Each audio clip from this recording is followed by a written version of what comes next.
ve birdir diyelim. А потом Yevreyler'de vaat etmeli Beyk Tanrı Yahve var ve başka onların başka hudalardan var. Beylek Tanrılara salgılanmak öne Zavetlerde 63'de kanun kaldırılması kitabına 59'da refuş geliyor. Misallarda Huday Tanrıların yığınağına boyu Tanrıların arasında hükmedilir. принадлежит Богу Яхве. Bu arada Mısırlılar Rabbin arasında ölülen ikinci oğullarını ayrıldılar ve Rab özün Tanrılığına yoktum çıkardı. Birinci yerde Rab dilene Yakup sözü, ikinciye de orta ilatın, yani İksani Huday'ın adı ağırlıyan.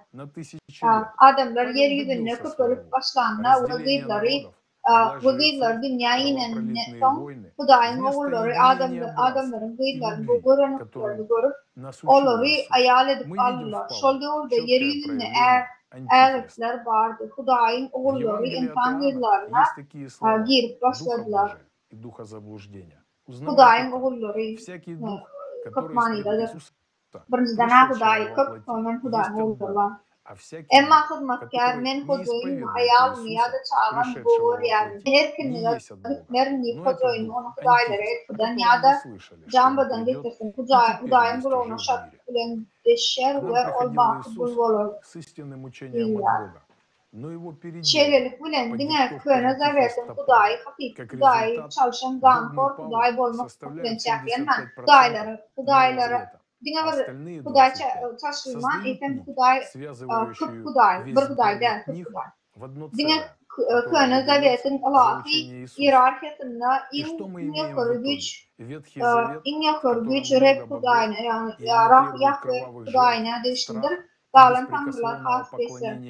Aydın bu kıp Hudaylığın nekili kıp Hudaylıkta nekili kıp kalklanıyor. İnne Pavel'ın köne Huday köne zaviyette belli kıp dil bağlayanına belli bollu. Yine özü ve dağlan Hudayı Pavel ve ruhanları milyon şeyler adamların üstünün hükümdarlığı edip geldi. Pavel maksadına yetti. İsa'nın gibi oradan adı verildiğini, doğanlığının ve sevgisinin yerine halkların bölünmeyi, ruhanların gücü, kanun soğuşları bilen şaşırılır. Pavel Antikristan aydın görüşünü gösteriyor.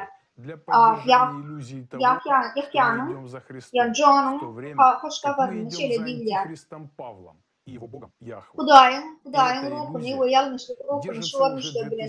İsa Mesih'in tenine gelenliğini boyun almayan her bir ruh Huday'dan geliyor. İsa Mesih'in teninden gelenliğini boyun almayan her bir ruh Huday'dan nerede geleceklerini ve eğen dünyadan bolanın işten antikristin boğutudur. İsa bir de Hudayın hakiki öğretişi bilen geliyor.